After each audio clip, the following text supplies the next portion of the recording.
Hello everyone, this is Hossein Mokhtarzadeh and today's guest is Professor David Grayden, Clifford, a chair of neural engineering at the University of Melbourne and co-chair of the Victorian MedTech Skills and Device Hub.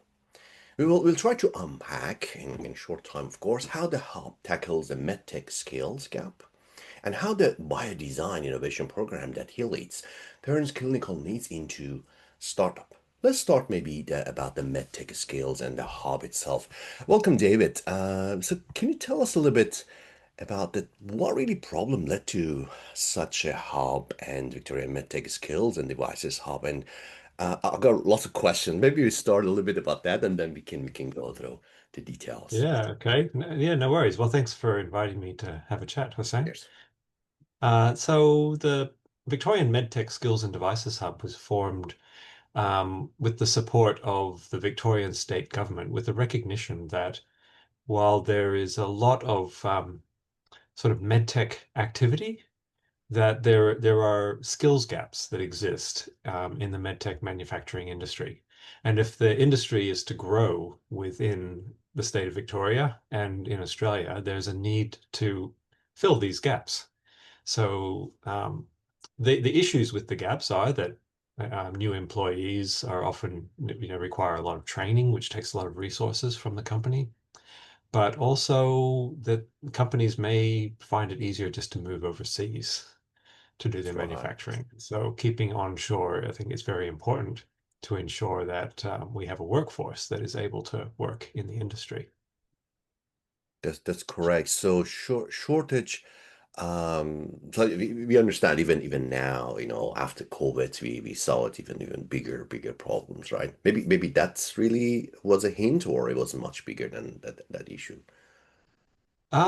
It's more than that. Mm, I think one of the things that we found in COVID was that our industries can adapt very quickly correct. to onshore development, such as the manufacturing of respirators and a lot of ideas came to the fore, like in terms of sort of recycling masks and That's things to right. you know Yeah. to try to reduce waste. And but I think it did show that there is more of a need to ensure that some manufacturing exists in the country. Um, but I think that probably more so is that in the medtech space, there's a need for a wide range of disciplines.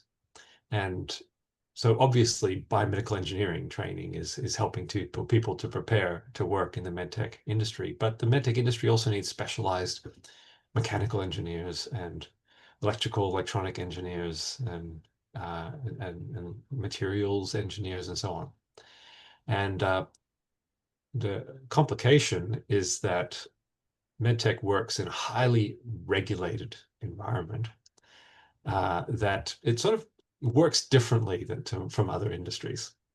So there's a really good reason for the regulations, right? We don't Of want course. things to go wrong when we're looking Definitely. after people's health and well-being, right? So one of the key areas that we're seeking to fill is helping people to better understand regulatory frameworks. So quality management systems, good manufacturing practice, those sorts of areas. And so within the hub, we're looking to see how um, the universities could better incorporate this into their training, but also introduce short courses that may upskill workers. Actually, I probably should have mentioned in introducing the hub that it's an initiative I mentioned funded by the Victorian state government, but uh, it's a led by the University of Melbourne in partnership with Swinburne University of Technology, RMIT University, and the Aikenhead Centre for Medical Discovery, ACMD. Uh, so we're other areas as well are intellectual property, and there's a lot of invention that goes on in medtech, and the need for industry to be able to flourish is to also be able to protect their intellectual property. And so we've introduced short courses in that, as well as additional training through other courses.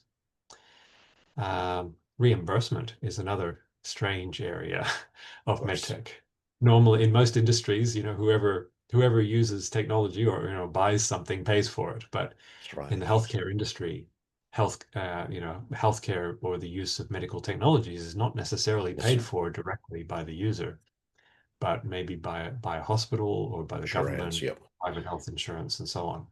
So those are a few examples of the Right. areas where there's this need to boost Definitely. skills and understanding in these areas, just to give people a head start for when they enter into the workforce, or if they're already in the workforce, to upskill. Right, right. I think yeah, you're really touching a very important aspects of what's happening in medtech, especially for the regulation and all the challenges. Even when we were doing it, when we wanted to like sell a medical device from Europe to another country, and if they do it wasn't registered there, we couldn't even sell. That's Mm, like it. mm. Simply no, that you cannot do it. Yeah, this is something that maybe in other industries it's not the same thing. But if you just tell us, just for focusing on like Victoria and Australia, what are like top three, five shortages, that maybe people who are listening to us as well, thinking of their next career path and things like that. So what are those kind of big challenges that you guys are, or shortages that we have this in terms of skills? Do we know them? Yeah. Yes. So one of the areas is the use of AI Okay. in healthcare, and the AI in especially AI incorporated into medical technologies and really coming to the fore. And so people who come from that sort of maybe a computing background or sort of AI training is in high demand and is and so to help address that, the VMH, that's the short form of Victorian MedTech Hub. Um, VMH has supported the development of micro certification Nice. courses in AI in healthcare, and they're being run out of the School of Computing and Information Systems here at the University of Melbourne, and a fully online micro certs, and they've been growing in popularity enormously. Other areas, I think, as well that we're still seeking to address, but it is people in those sort of allied industries that are needed. So we need people who are the technicians, the people who can work in clean room Mm, environments, and correct.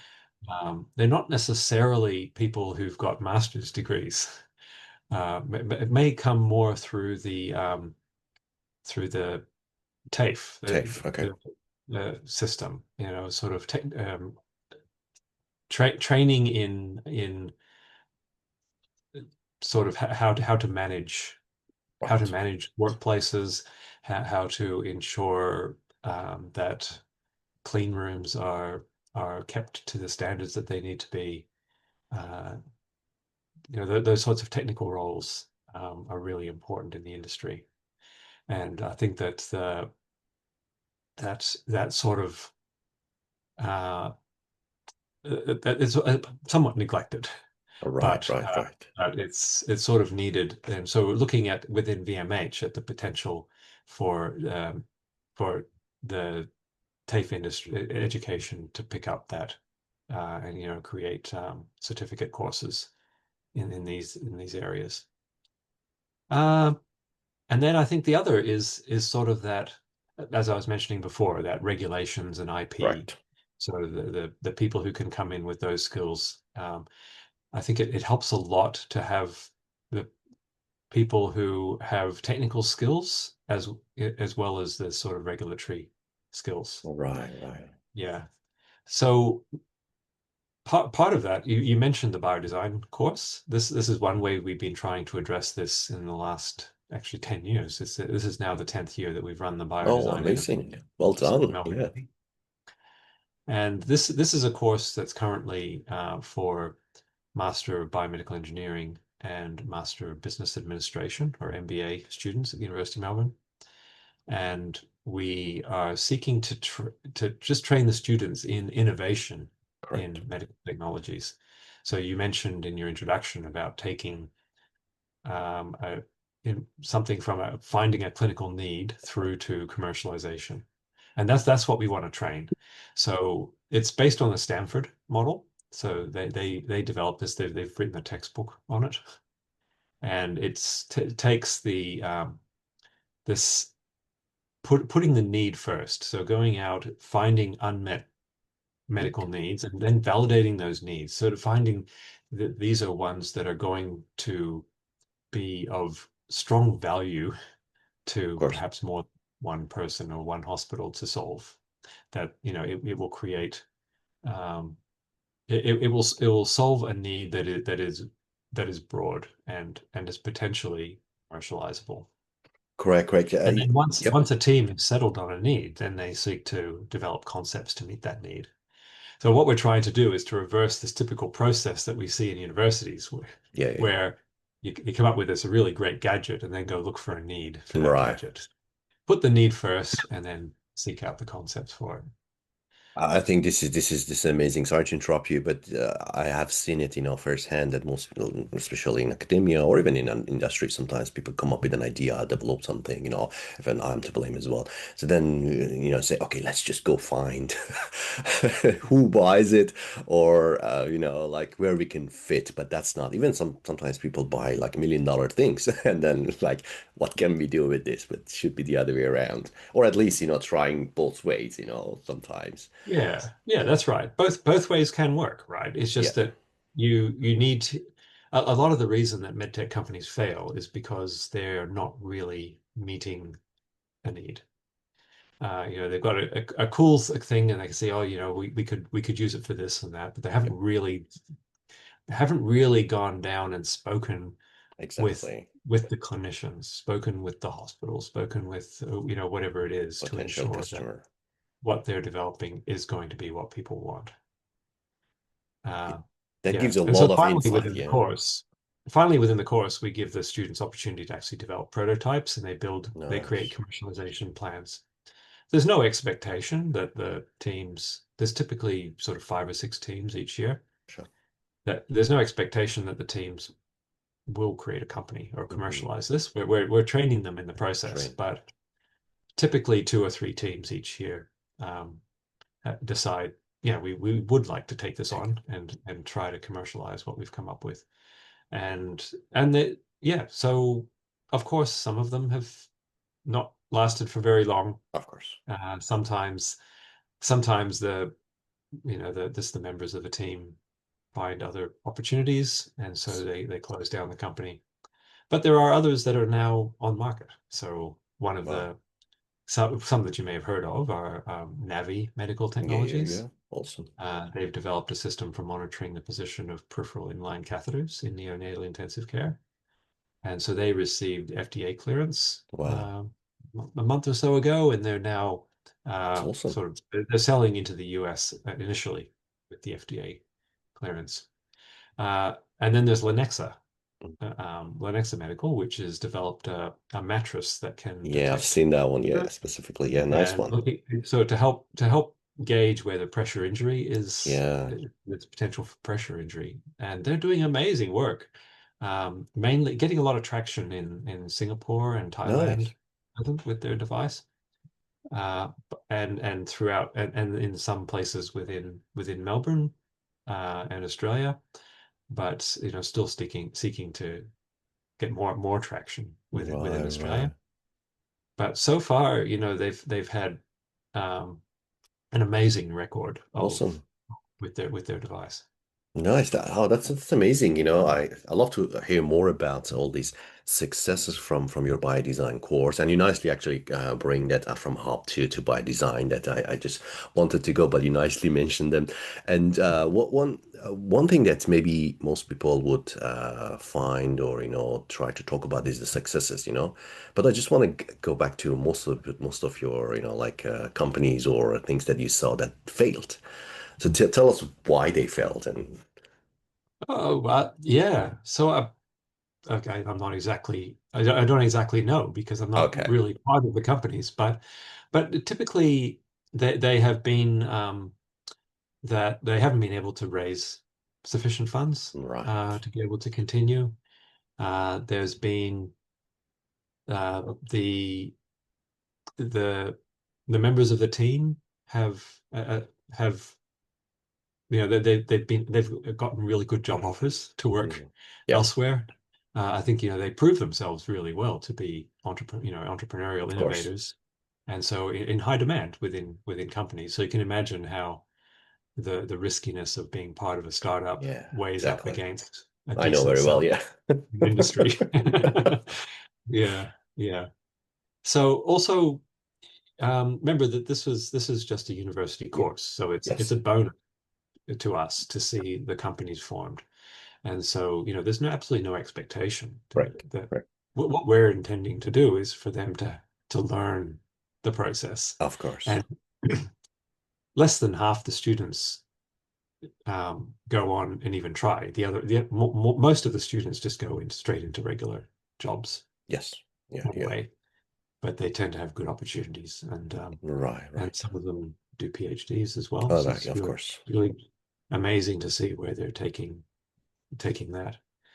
Um, yeah, No, that's amazing, David. I agree that like bringing an idea or a company all the way, it's a hard work. It's not that easy, like from raising funding, etc. It's all the details and in medtech regulation to do that. But one thing that I was thinking when you were saying about like your hub as well as the by design, your hub has to do somehow with other like technicians or people who come from TAFE and but in here in by design you work with maybe like master degrees. And do you think that this can go even to like teaching these concepts even earlier, like let's say in high school even, you know what I mean, like yeah, or not? yeah. Uh, what we're very keen at the moment to reach Mm, out to high school students just to make them more aware of of course. opportunities that Just exist mean in yeah, this yeah, sort of rapidly growing industry, yeah, yeah, so that they consider it opportunities. But I'd love the idea, potentially of doing hackathons at yeah, the high yeah. school and so on. I'd be I glad think, to help you guys with this. This is something yeah, we yeah, have been thinking in our own stuff, that. But this is idea that I think kids probably would love it. But yeah, yeah, sorry to yeah, I interrupt think you. Go so. ahead. Of Yeah, there's lots of sort of tools available, course. to hack things together. Yeah, yeah, 3D printing makes things a yeah. lot faster and easier. Yeah, so I think that's a great opportunity. Um, on the other hand, one of the key things that we've just finally got got university approval for is a new Nice. Master of Medical Technology Innovation. Oh, that's awesome. So Congrats. at the other end, for people who've Mm. already graduated Yeah, from yeah, a yeah. university degree and want to upskill in this area, there's now a 1 year master's degree that's about Nice. we're planning to start Awesome. in second semester next year Next in year. July. And so it incorporates, a large half of the course is doing the biodesign program. Ah, that's awesome. And so it gives us finally an opportunity to offer the Specific. Yeah. biodesign to people who are not enrolled already in a Mm. university at Melbourne Uni. And so I think that offers a great opportunity. And then there's Yeah. electives students could do around that Correct. AI healthcare Yeah, yeah, yeah, yeah, yeah. and some compulsory subjects around the regulations, because we know from BMH how important that is. Yeah, I love the ideas actually. I didn't know about this new initiative. Congrats, it's a great opportunity, especially, maybe this is not like a more of a medtech related or a very generic one that people even these days because of AI and how fast it just evolves and people say, oh, are we gonna have like jobs in the future? How's gonna like maybe it's more of a philosophical question. So what do you think? What's your thoughts about? Because you're dealing with lots of different angles of it, but and see how people are being in this process and going probably starting company and things like that. Like the other day I was listening to like Elon Musk say, oh, eventually people won't need to work and things like that. I don't think that's Oh, gonna right. that's what I mean. These are like good and bad things because the effect, someone like Elon Musk has got like billions of dollars saying this kind of things. I don't think this is really. I don't know. What do you think? Maybe before I say what I have in Yeah. Well, I think the industrial revolution has moved on and on, hasn't it? And there has exactly. been, in many cases, in many good ways, that sort of some jobs have been able to be taken over by machines, especially Exactly. dangerous ones Yeah. or repetitive menial tasks and so on um, that I think it's inevitable. And Correct. you're sort of talking what I understand is sort of industry 5.0, sort of that going beyond even the 4.0 Exactly. is that sort of digital application through to more of the AI. Um, I think within medtech, it's it's only going to make things better. That's the way I see it. So I think that there's always going to be the need, right, for people To who evolve. Yeah. can develop the technologies. You, you It's correct. you can't. So those vocational jobs as well. There's always going to be a need for those because, well, at least for the next few decades, I believe. Until we But all out of but this. wouldn't it be great? Wouldn't it be great though if because cochlear still make Yeah. cochlear implants by hand, Yeah. right? Because the technology does not exist at Mm. this stage to be able to manufacture those completely on a sort of automated assembly line. And it takes a lot of training for each person who is Right. doing this sort of micro spot welding Mm. of their devices. So it would be wonderful to be able to um, automate those processes a Yep. bit more and be able to produce devices much faster Correct. and Correct. to meet the need. So I think that the opportunity is there, and so I think people who are keen to skill up Exactly. in Yeah. Yeah. in the application of AI That's to correct. things will have a pretty solid future in the field. Definitely, definitely. You gave me great topics, actually. I'll follow up with you. We need to really sit down and maybe for a longer period, because especially with some of the new initiatives that you have, I need to learn more about it. And then, hopefully in the future, if you have time, I'm more than happy to sit down again. I Oh, think these yeah, are sure. amazing, amazing areas. But before we wrap up, do you have anything special you want to say or you wanted to say that I didn't ask you or we didn't discuss? Well, I think one of the key things for you and anybody listening is that the VMH has got a lot of seminars and Mm, short courses and cool. activities that we're advertising all the time. And so there is a mailing list. So if you just Google Vic MedTech Hub, Make medtech. you'll find the website and you could sign up for our newsletter there. And it'd be great to see you involved.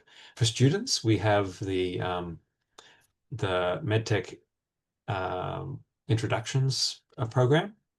Um, I don't think that's the exact name. Sorry, the name has escaped me. That's okay. MedTech Industry Connections, Oh, MIC. nice, That's right. nice. And if you're a student, you can sign up for that. And there's some special activities, but also we're seeking to help students find internships. So Oh, we think wow, one of that's the amazing. best Yeah, yeah, ways yeah. to Correct. upskill people and prepare them for working in the industry is to give them experience within that industry while they're doing their course. No, I that's think amazing, that's David. about Yep. it. Yep. No, I do appreciate that, David. Even for me, that I know we have worked before, and there are lots of new things that you shared with me. I do appreciate that and your new initiatives. Good luck with them. I'll catch up with you more and to even Yeah. learn from some of the cool things that you guys are doing, and hopefully in the future we can sit down and talk more about it. We talked to David Grayden from Professor David Grayden from the University of Melbourne. And thank you very much for listening and watching us. All the best. Thanks.